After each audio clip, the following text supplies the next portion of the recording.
Vamos a desarrollar esta vez el tema de parasitología humana. Como entenderán, parasitología también es un tema bastante amplio. En ese entender vamos a intentar abordar, si bien es cierto, en su integridad, pero intentando abocarnos a las posibles, digamos, situaciones que pueden ser motivo de examen.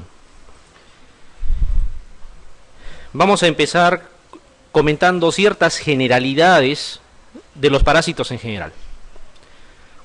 Partamos de esos parásitos unicelulares llamados protozoos o protozoarios, también cualquiera de las dos formas está bien, ¿no?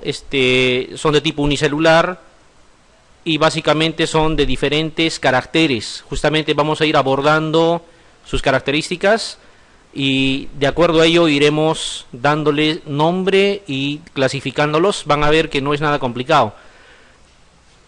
Para empezar, existirán aquellos unicelulares protozoarios que van a emitir esto que estamos mostrando. Esto que estamos mostrando son los pseudópodos, ¿no? Son prolongaciones citoplasmáticas que no son permanentes, los emiten cuando lo necesitan, están en constante cambio en su morfología debido justamente a estos pseudópodos, ¿ya? Que lo utilizan para deslizarse, lo utilizan para captar alimentos también, ¿ya? Este tipo de unicelulares que emiten pseudópodos para movilizarse son las amebas, ¿ya? Eso es característico de las amebas. Cuando hablamos de amebas, en realidad hay todo un conjunto, ¿no?, de microorganismos. Sin embargo, lo que es importante que tengan presente son la ameba histolítica, en primer lugar, ¿no?, digamos como el representativo de este grupo especial, y las amebas de vida libre, ¿ya? Las amebas de vida libre. Entonces emiten pseudópodos. A este grupo se le llama sarcodinos o rizópodos, ameboideos también, ¿ya? Sarcodinos, así como suena, o rizópodos. Si gustan, ameboideos también pueden llamarlos. Habrá otro grupo que no utiliza pseudópodos, sino muy por el contrario, en su superficie tienen ya instalados estos, podríamos llamarle dispositivos móviles llamados cilios, ¿ya? Estos serán los cilióforos, ¿ya? O ciliados también. Otro grupo que no utiliza ni pseudópodos ni cilios, sino más bien tiene una estructura única, pero que le sirve para desplazarse sobre todo. ¿Cómo se llama esta estructura? Flagelo, ¿no es cierto? Serán entonces los flagelados, llamados también mastiginos, ¿ya? Así como suena, mastiginos. Todavía hay dos grupos, eso solo para comentarlo, los zoomastiginos y los llamados fitomastiginos, ¿ya? Solamente para que lo tengan presente. Entonces estos usan flagelos. Fíjense, solamente por la forma de locomoción ya estamos viendo que puede haber amebas o sarcodinos, ciliados, ¿no? Infusorios también se le llama a los ciliados, ya, y flagelados o mastigóforos, ¿no? Y hay un grupo más, y esos son los 4 que conforman el grupo de los protozoarios. Hay un grupo más que tienen este aparato, ¿no?, importante. De ahí llevan el nombre de apicomplex o apicomplexa. Para algunos autores prefieren llamarlos esporozoarios porque forman esporozoitos, ¿ya? Esporozoarios o esporozoitos. Ahí estaría, por ejemplo, el plasmodium, que causa la malaria, y está la babesia, que causa la babesiosis. Dentro de las situaciones importantes dentro del punto de vista médico, ¿no? Porque en realidad, si vamos a querer clasificar a todito, ya dejaríamos parasitología y nos estaríamos dedicando, digamos, a la parte zoología. No es nuestra intención eso. Entonces tiene un aparato apical, de ahí que se le llaman apicomplexa o apicomplex. Estos son los 4 grupos que tienen que recordar dentro del grupo de los protozoarios. Protozoarios, o sea, animales intracelulares, ya, como los que están viendo acá. Lo repetimos entonces, usan pseudópodos las amebas, vamos a darle el nombre más común, usan cilios, los ciliados, no creo que les digan infusorios, ciliados, flagelos, obviamente los flagelados, y estos que tienen ese aparato apical importante forman esporozoitos y se llaman esporozoarios dentro del grupo apicomplex también, ¿ya? Muy bien. Entonces los protozoarios, a ver, de lo que hemos conversado, ¿no? Sarcodinos o rizópodos, que eran las amebas, así es. Luego, los flagelados, que tenían flagelos, llamados también mastigóforos. Ahí había dos grupos, ¿no? Habíamos dicho zoomastiginos, reino animal netamente, fitomastiginos, reino vegetal. Ciliados o infusorios, los que tienen cilios, y el grupo apicomplex o esporozoarios también se les llama, ¿ya? Esporozoarios. Entonces las amebas y amebas de vida libre, estas amebas de vida libre se va a comentar en su momento cuando ya hagamos la parte infecciosa netamente y hablemos de patología tropical. Hoy día vamos a hablar básicamente de la ameba histolítica, que es lo que nos concierne en la parte de parasitología. Flagelados hay un montón de ejemplos. En cabeza Giardia, el ejemplo más, digamos, preponderante en este grupo. Tricomona comparte características muy particulares, pero ya lo harán en la parte de las ITS, cuando se haga la parte de ITS. Leishmania, ¿no? Trypanosoma también. Todos son flagelados, pero Leishmania y Trypanosoma lo hablaremos cuando hagamos tropicales. Tricomona en la parte de ITS, y hoy día vamos a hablar de Giardia, que es lo que nos corresponde en parasitología. Balantidium coli, que es el único ciliado que afecta al ser humano, ¿ya? Esto incluso ya ha sido motivo de alguna vez de pregunta, ¿no? ¿Cuál es el único ciliado que afecta al ser humano? Y era Balantidium coli, el único que nos interesa hoy día comentar algo. Y aquí están lo que habíamos comentado, Plasmodium, o sea, los que causan malaria, ¿ya? ¿Cuántas especies de Plasmodium tenemos que afectan al humano? 5, ¿no es cierto? 5 especies, ¿ya? 5 especies. Ya lo vamos a comentar en su momento, pero se los voy adelantando. En el Perú al menos lo que más tenemos es Vivax, Falciparum, ¿no? Y ocasionalmente reportamos Malariae. No tenemos Ovale en el Perú, ni siquiera en Sudamérica. Y hay una quinta especie que ha aparecido hace algún tiempo, es el Plasmodium naulesi, que ya se ha descrito en territorio brasileño, también probablemente en nuestra Amazonía en algún momento tengamos situaciones de ese tipo. Lo vamos a comentar en su momento, solamente para que ya vayan adentrándose, digamos, en el tema. Las coccidias, que como bien saben ustedes, son esos parásitos que causan esas diarreas, ¿no?, aparatosas, crónicas, de larga evolución, con pérdida de peso importante en los pacientes con infección VIH que están desarrollando el estadio SIDA. Ahí está, ¿cuál es? Cyclospora cayetanensis. ¿Cuál es el otro? Cryptosporidium parvum, ¿no es cierto? Y Zoospora belli, los más importantes. También se hablará en su momento. Y Babesia, que sí, pues corresponde hoy día comentarlo junto con Plasmodium desde el punto de vista parasitológico. Entonces es más o menos la clasificación de los protozoarios. Ese es el esquema mental que deben de tener cuando ustedes hablan de animales o de parásitos, perdón, unicelulares, ¿ya? Amebas, todo un grupo, los que tienen cilios, otro grupo, los que tienen flagelos, otro grupo, y los que forman esporozoitos. Punto. Eso es todo lo que tienen que acordarse. De ahí el nombre ya va a ir viniendo según vayan ustedes repasando, utilizando. Sin embargo, también van a estar los parásitos que no son unicelulares, ¿no es cierto? Los gusanos. Estos gusanos podrán ser de esta forma, o sea, cilíndricos, ¿no? Para diferenciarlos de los otros que son planos, ¿no? ¿Estamos de acuerdo?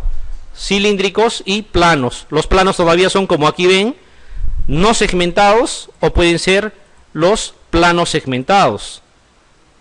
¿Estamos de acuerdo? Muy bien. Esto también es importante recordarlo, ¿ya? Es importante. Básicamente por ese tipo de situación es que se van a clasificar los parásitos multicelulares, podríamos decir, ¿no? O sea, los que no son protozoarios. Entonces la clasificación de estos helmintos o gusanos, nematelmintos o gusanos cilíndricos, ¿no es cierto? Y el otro grupo, los platelmintos, fácil de relacionar con el nombre, platelmintos o gusanos planos. Estos planos todavía eran de dos tipos, ¿no? Bueno, aquí redondos o cilíndricos y aquí los planos. ¿Estamos de acuerdo? Ya, acá todavía habían dos grupos. Esos planos que no son segmentados, llamados tremátodes, y los que son segmentados, llamados céstodes. ¿Se acuerdan quiénes están en estos grupos?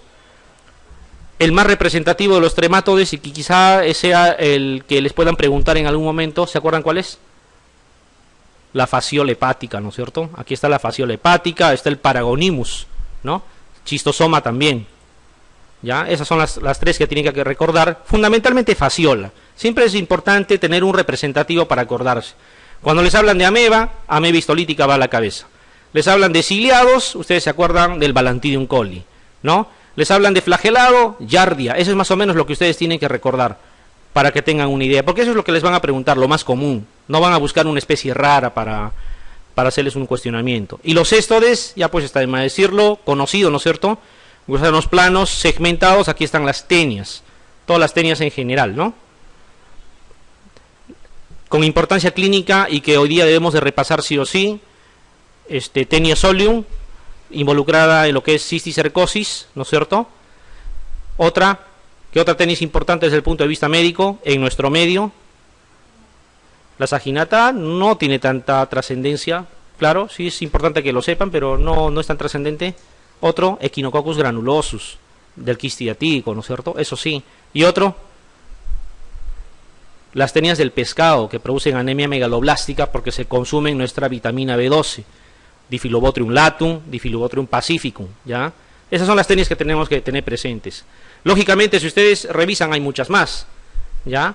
Tenia de la rata, tenia de los roedores, pero eso no es como que digamos muy trascendente, y en una situación de resumir, conviene que ustedes sepan lo principal primero. ¿Queda clara la clasificación? Ya, no hay mejor esquema que tenerlo así, más o menos, acuérdense de esa forma. Cilíndricos, planos, los planos segmentados y no segmentados. Y en el otro grupo, ¿cuáles eran? Los que tenían pseudópodos, los que tenían flagelos, los que tenían cilios y aquellos que formaban esporozoitos. Punto. Ya está la clasificación. Y a ver, vayamos viendo. Lo habíamos mencionado. ¿Cuál de los siguientes dice es un protozoo ciliado? Entamoeba histolítica es una ameba, ¿no? Sería un sarcodino o rizópodo, o ameboideo si quieren. La Giardia lamblia es un flagelado, porque tiene un flagelo para desplazarse. ¿Estamos de acuerdo? Balantidium coli sí es un ciliado, y lo hemos dicho bien claro, es el único ciliado que parasita al humano, ¿ya? El único, no hay otro. Trichomona vaginalis es también un flagelado, igual que la Giardia. Y el último, bueno, descartado porque dice todos ellos son ciliados. ¿Cuál sería la alternativa correcta aquí? Muy bien. Simple. Excelente. Uno de los siguientes protozoos carece de flagelos, dice. Carece de flagelos. Significa que todos tienen flagelos. Leishmania brasilensis. Sí. Habíamos dicho Giardia, Trichomona, Leishmania y Trypanosoma son los que tienen flagelos dentro del grupo de patógenos, diríamos, que tienen trascendencia médica, ¿verdad? Por los problemas que pueden causar. Leishmania, sea brasilensis, sea peruviana, es un protozoo flagelado, ¿no? Giardia lamblia, el más representativo, obvio. Balantidium coli, ya lo hemos comentado en el ejemplo anterior, ¿no? En el ejemplo anterior sabemos que es un ciliado, ¿no? Por lo tanto no tiene flagelos. Trypanosoma cruzi sí. ¿Qué cosa produce el Trypanosoma cruzi? La enfermedad de Chagas, ¿no? Y el Trypanosoma gambiense, porque es el otro trypanosoma de importancia médica, la enfermedad del sueño, ¿no? ¿Han leído la enfermedad del sueño? ¿Ah? Por la mosca CC. ¿Nunca lo han leído? Sí lo han leído. Pero es muy probable que lo hayan leído cuando postulaban a la universidad, donde le damos a veces más importancia, ¿no? Después casi como no vemos la patología, no lo tenemos en nuestro medio, como que lo echamos a un lado, pero sí es muy importante tenerlo presente. No es por si acaso que produzca sueño, ¿eh? Lo que pasa es que produce un estado de encefalopatía y que, bueno, los nativos de la zona consideran que es sueño. Ya. Potencialmente mortal. ¿Y Trichomona vaginalis es flagelado? Claro que sí, ¿no es cierto? Claro que sí. Entonces aquí es Balantidium coli. Miren, ¿por qué les hago o he escogido esas dos preguntas? Porque vienen en años diferentes, pero al final les han colocado casi una pregunta similar. ¿Ya? Son preguntas de exámenes de años diferentes, ya no necesariamente de exámenes en nuestro medio, pero son preguntas tipo, y las preguntas siempre bordean lo mismo. Esa es la teoría que siempre hemos sostenido y que cada vez nos convencemos más. Cada examen que enfrentamos nos convencemos de que las preguntas giran en torno a lo mismo, porque no hay forma de cambiar.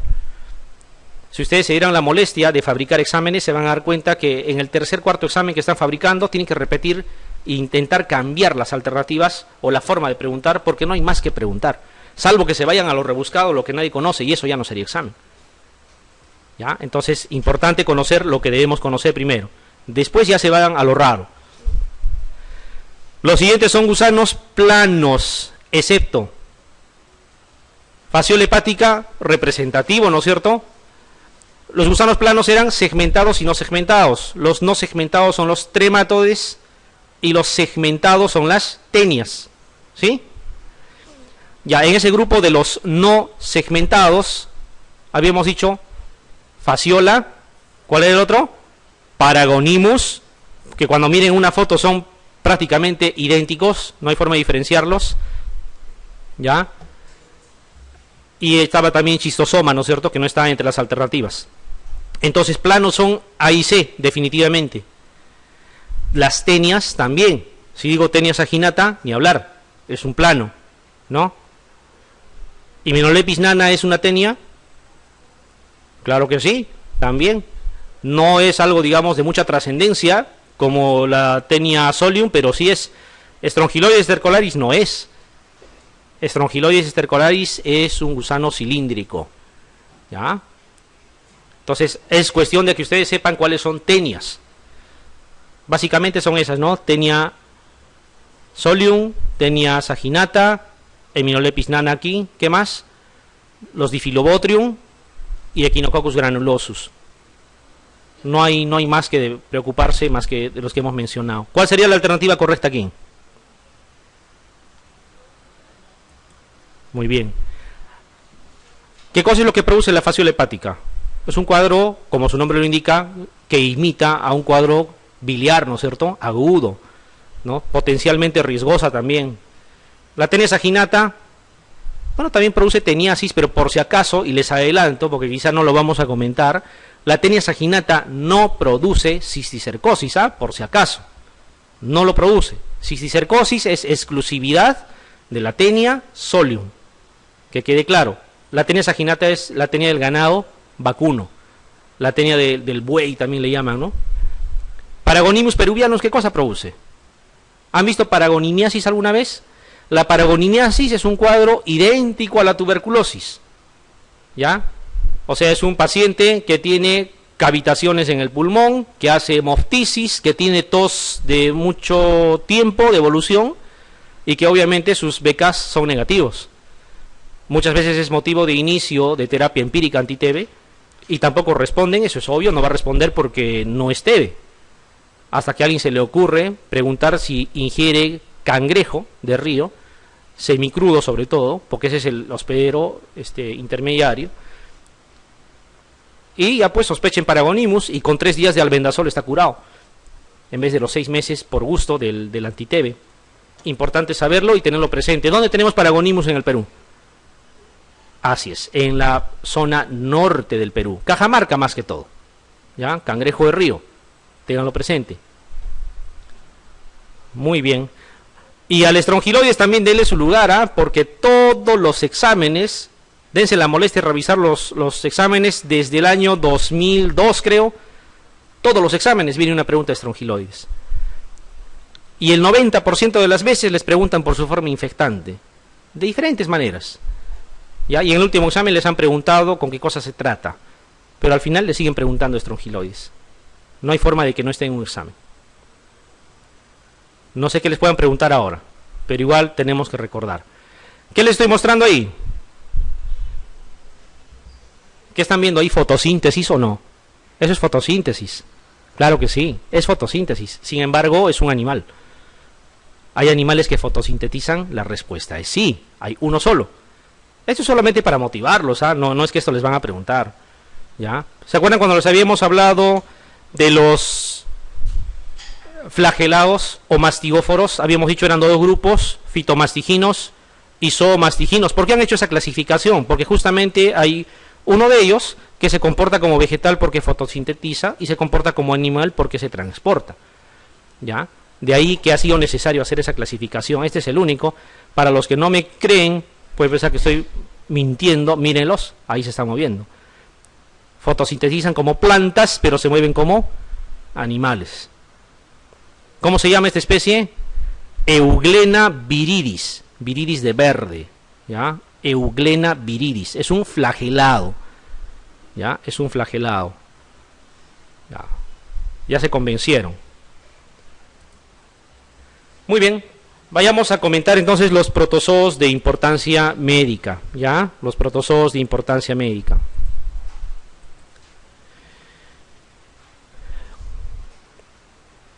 Que estamos viendo aquí un ciclo de vida, ¿no es cierto? Yo lo que les sugiero es no estén recordando paso por paso en cuántos días y todo lo demás, porque eso les va a llevar a errores. Básicamente en un ciclo ustedes tienen que acordarse cuál es la forma infectante, ¿ya? Cuál es la forma como sale del humano, ¿ya? Y algunas características quizá que puedan diferenciar a la especie. Y al final se van a dar cuenta de que existe caracteres comunes casi a la mayoría, y esas son las cosas que uno tiene que grabar, ¿ya? Van a sacar conclusiones al final, se van a dar cuenta, ¿ya? Se van a dar cuenta. A ver, vayamos. Esto es la entamoeba histolítica o ameba histolítica, ¿no? ¿Cuál sería la forma infectante? Esa ya puede ser pregunta de examen. ¿Cuál es la forma infectante para el humano de la ameba o entamoeba histolítica? ¿Ya? Es un quiste tetranucleado, o sea, tiene 4 núcleos. Quiste tetranucleado o quiste maduro, que es lo mismo, ¿ya? Esa es la forma infectante. Llega la forma infectante, es un quiste, se enquista a nivel de intestino, perfora las paredes del intestino, pasa al torrente circulatorio y puede irse a diferentes sitios. Miren, puede irse al hígado, puede crear un absceso amebiano hepático, muy común, puede crear un absceso amebiano pulmonar, puede crear un absceso amebiano a nivel del sistema nervioso central también, ¿ya? Importante saberlo. La localización extraintestinal más común es hepática. A veces eso también preguntan, ¿no? La localización extraintestinal más común es hepática. ¿Qué tipo de cuadro produce? Una diarrea disentérica, ¿ya? Es una diarrea disentérica. ¿Y a qué cosa llamamos disentérica? A veces esos conceptos tenemos que refinarlos un poco para quedarnos con eso ya para toda la vida, porque es importante. Disentería no es presencia de sangre, ¿eh? Por si acaso. Eso es lo que siempre hemos intentado. A veces hasta nos han dicho, creo, ¿no?, que usen agua oxigenada y si hace burbujitas es disentérica. Disentería es un resultado de laboratorio que hace referencia a la presencia de 20 o más leucocitos por campo en la reacción inflamatoria. Eso es disentería, ¿ya? O sea, la reacción inflamatoria le piden ustedes, si les reportan más de 20, o por lo menos 20, o sea, por eso 20 o más leucocitos por campo, entonces decimos que es una diarrea disentérica. Ahora viene la pregunta, ¿la diarrea disentérica es sinónimo de infeccioso? Bueno, la mayoría de las veces sí, pero no siempre, ¿ya? ¿Qué cuadros infecciosos pueden dar? Todas las bacterias que producen diarrea disentérica, ¿ya? Desde la Shigella, ¿no? Todas las que ustedes conocen, ya lo vamos a hablar en su momento, ¿ya? La ameba también, la ameba histolítica. Sin embargo, hay cuadros no infecciosos que producen diarrea disentérica. ¿Cuáles son? La colitis ulcerosa, por ejemplo, la enfermedad de Crohn, por ejemplo, no son infecciosos y les van a dar resultado más de 20 leucocitos por campo y es un cuadro parecido también, ¿ya? A tenerlo presente. No necesariamente significa infeccioso y no necesariamente significa uso de antibióticos. La gran mayoría de las veces sí, pero no siempre, ¿ya? Pero no siempre. Muy bien, eso es lo que tiene que acordarse, ¿ya? Eso es lo que tiene que acordarse. Fíjense, los quistes también salen por las heces, ¿ya? Luego de sufrir cambios, trofozoitos incluso, vuelven a ser quistes en la forma infectante. La forma patógena es el trofozoito, y aquí ya viene una regla universal. parásito que tenga quiste es parásito que tiene trofozoito también, ¿ya? Y donde hay quiste, quiste es la forma infectante. Y donde hay trofozoito, trofozoito es la forma patógena. ¿Qué otros parásitos conocen que hacen forma de quiste? La Giardia, por ejemplo. Entonces, ¿cuál sería la forma infectante de la Giardia? Quiste también. Igualito. ¿Y cuál sería la forma patógena? Trofozoito, ¿ya? Se van a dar dando cuenta cuando vayamos avanzando. Bueno, entonces hay dos formas, como las que están viendo, ¿ya? La forma trofozoito y la forma quiste. Ahora, hay dos formas de trofozoito. Acá está, ¿ya?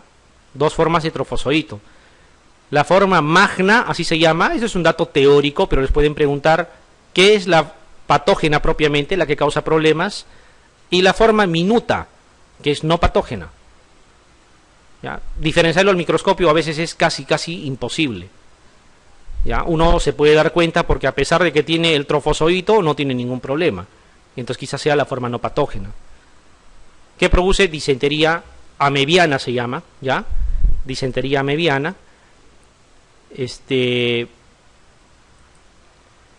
Y importante también saber que tiene de 1 a 4 núcleos el quiste, ¿no? Y el quiste tetranucleado es la forma infectante, que es sinónimo de decir quiste maduro.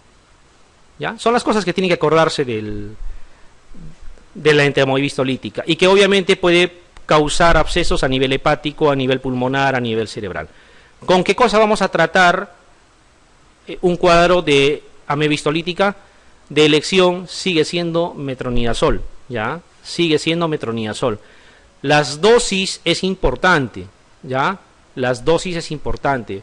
Cuando hablamos de dosis de adulto, ¿ya? Porque cuando estén en pediatría hablarán miligramos por kilo.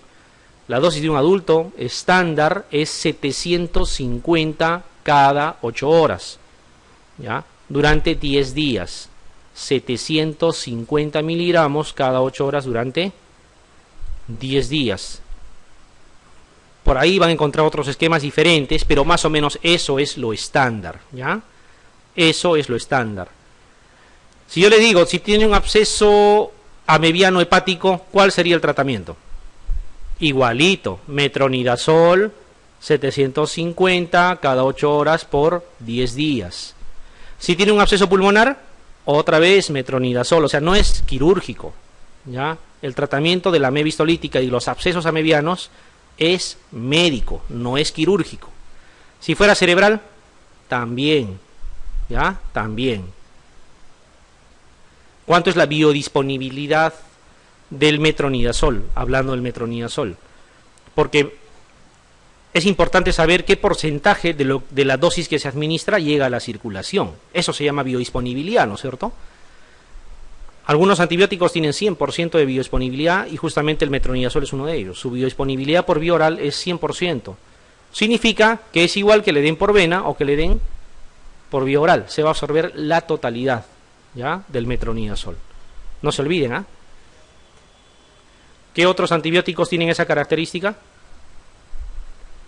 La clindamicina también, ¿ya? La clindamicina también tiene 100% de biodisponibilidad. Un ejemplo, digamos, catastrófico es la eritromicina, 20% de biodisponibilidad, 80% no sirve para nada, 20% nomás llega. Muy bien. Existen formas extraintestinales, entonces, lo que hemos comentado, desde abscesos hepáticos, pulmonares, cerebrales. El más común del extraintestinal es hepático, ¿ya? Es lo que tienen que acordarse. Ahí está. Los síndromes que puede causar o los tipos de patología que pueden causar la amebistolítica. Desde infecciones asintomáticas, puede haber infecciones asintomáticas, ¿ya? Todo lo que vamos a comentar al inicio es relacionado con el intestino. O sea, una persona puede tener la amebistolítica y no tener absolutamente ningún problema. Es una infección asintomática, ¿ya? Puede también ser sintomático sin necesidad de ser invasivo, ¿ya? Y ahí producirá, pues, desde la diarrea disentérica, como está aquí, ya, una diarrea aguda disentérica, ya, que obviamente hay que tratarlo con antibiótico. Incluso puede llegar a producir colitis fulminantes acompañadas de perforación. O sea, su rango de, digamos, cuadros clínicos que puede producir es muy amplio. ¿Qué les parece? Megacolon tóxico. ¿Cuáles son las patologías que por casi derecho propio pueden producir megacolon tóxico, justo lo que les he comentado, ¿no? La colitis ulcerosa, la enfermedad de Crohn son las que más producen megacolon tóxico. Pero miren, se parecen clínicamente a la amebistolítica, y esta amebistolítica también puede producir megacolon tóxico. ¿Ya? Ténganlo presente. Puede haber una colitis no disentérica incluso, que se hace crónica. ¿Ya? Ameboma, importante. ¿Qué cosa es el ameboma? El ameboma es cuando estas amebas están saliendo del intestino, ¿se acuerdan en el gráfico anterior?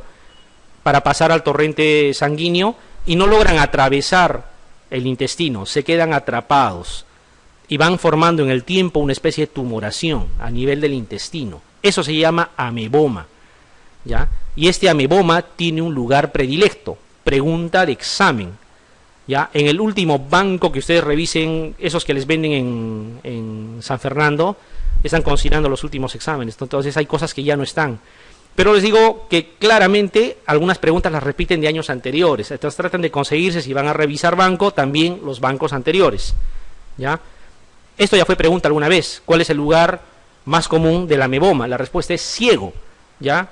A ese nivel del intestino, en el ciego, es donde se producen más comúnmente los amebomas. Especie de tumoraciones, resultado de la invasión de las amebas. El tratamiento es quirúrgico, obviamente, ¿ya? Puede haber ulceración perianal, ¿quién diría? Úlceras perianales, entonces también hay que sospechar de que podrían ser amebistolítica. Y miren todo lo que puede producir fuera del intestino, desde abscesos hepáticos, ¿no es cierto? Y estos abscesos hepáticos pueden estar complicados, como ven aquí, con peritonitis, pueden hacer empiema, en algún momento hasta pericarditis, ¿no? Abscesos a nivel de pulmón, absceso cerebral o enfermedades geniturinarias incluso, o sea, puede ir a cualquier parte. Siempre lo más común es lo más importante, ¿ya? Para motivos de examen. Para motivos de diagnóstico también, siempre se debe pensar en lo más común, ¿ya? Entonces, el absceso hepático es la localización extraintestinal más común, no olvidarse. Sobre el tratamiento, no vamos a discutir cada uno de los que se está observando aquí, ¿ya? Pero el tratamiento inicial, lo que les decía, ahí está, y eso es lo que tienen que acordarse: metronidazol 750 miligramos, 3 veces al día, y acá dice de 5 a 10, pero el punto de corte es 10, por 10 días. Eficacia más del 90%, ¿ya? Quizá ni siquiera la dosis les pregunten, acostumbran preguntar cuál es el fármaco de elección, metronidazol, ni hablar, para cualquiera de sus formas, ¿ya? Para cualquiera de sus formas. Entonces el tratamiento de elección en caso de absceso hepático mediano no es quirúrgico, hemos dicho, tampoco es expectante, hay que actuar, ¿ya? ¿Y qué es lo que se tiene que hacer? No se debrida. ¿Qué se hace? Se administra metronidazol a esa dosis de 750 cada 8 horas durante 10 días. La alternativa es la C. ¿Estamos de acuerdo, no? La forma infectante de la entamoebistolítica, donde exista quiste, es quiste, ¿no es cierto? Pero acá nos dan 3 posibilidades de quiste: uninucleado, binucleado, tetranucleado. ¿Cuál van a escoger? Tetranucleado, es el quiste maduro, ¿ya? Y trofoszoitos son las formas patógenas, las que causan el problema clínico, ¿ya? Y la que nos importa es la forma magna, ¿no? Solamente de manera de repaso. Aquí es quiste tetranucleado. Son formas clínicas de la infección por entamoebistolítica. ¿Puede haber infección asintomática? Sí puede haber. ¿Puede haber absceso cerebral? Por supuesto que sí. Diarrea disentérica también. Úlceras anorrectales también. Todas, ¿no es cierto? Incluso hay más, pero de las que están acá, todas son.